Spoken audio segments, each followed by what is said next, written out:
this guy named Mike Malone. Apparently he's a crowd favorite.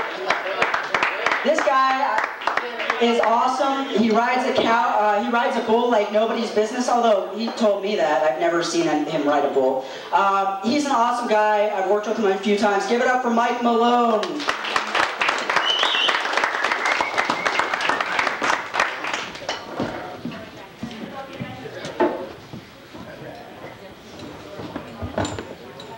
Wow, you guys are doing great.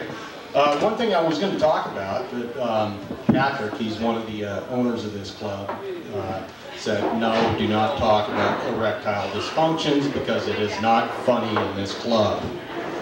Obviously, I'm right. So, have you guys ever had a job where you just knew, somehow you just knew, with this new particular job you've got, that you're going to get fucked? One way or the other, you're going to get fucked at this job. Anybody have a job like that? You don't know when, you don't know how, but you just know you're going to get screwed. That was kind of like it was for my last job. I was a body double for Brokeback Mountain.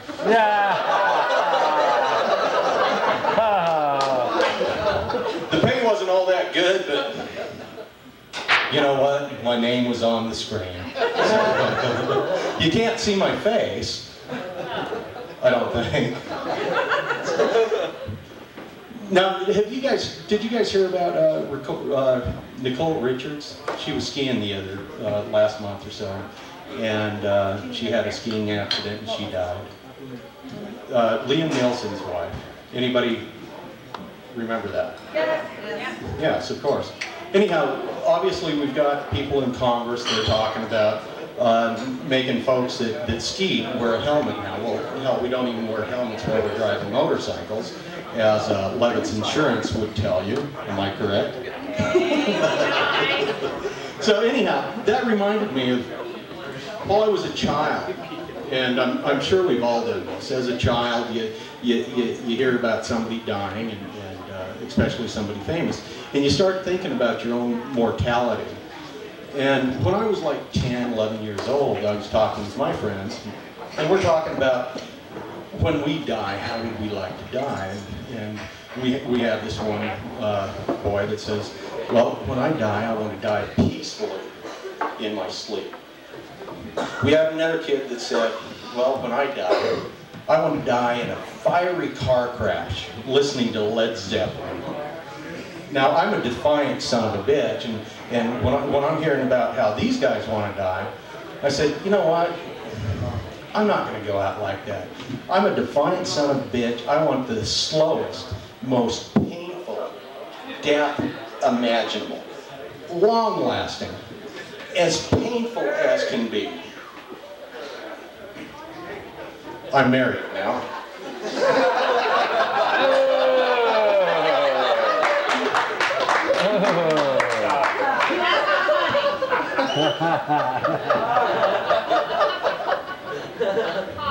I wonder what would have happened if I would have just said, throw me in a fucking wood chipper. No, marriage has its good things. I mean, who's married here? Okay, are you insured?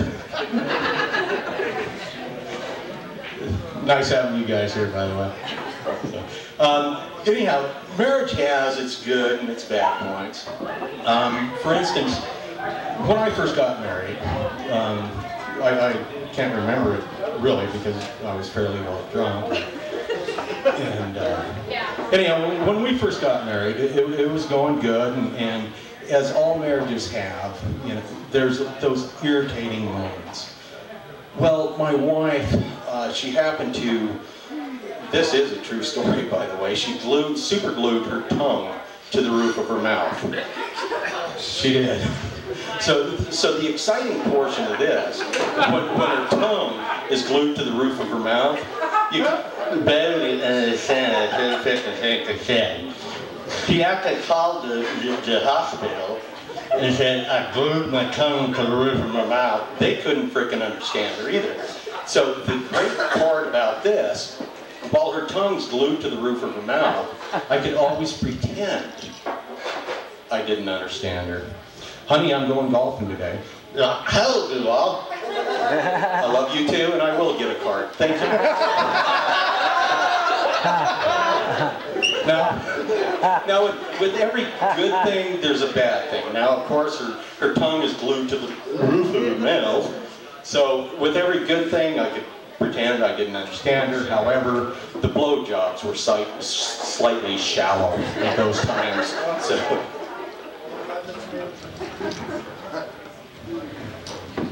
Okay. And you know, and with a wife or a partner, it's those small things that really excite you and really make you feel strongly for the person you're with. For instance, my wife came up to me totally excited one day.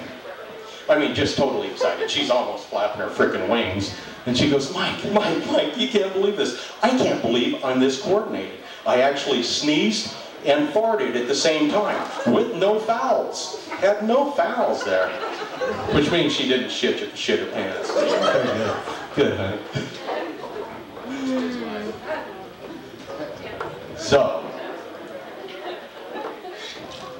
are we doing good tonight? So who's married in the crowd?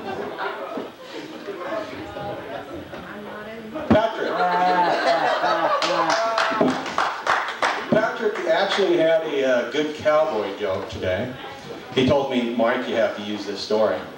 And he goes, this cowboy was out on the golf course, and him and his buddy were about ready to tee off. And this cowboy's, the cowboy and the other guy, they were both gay, by the way.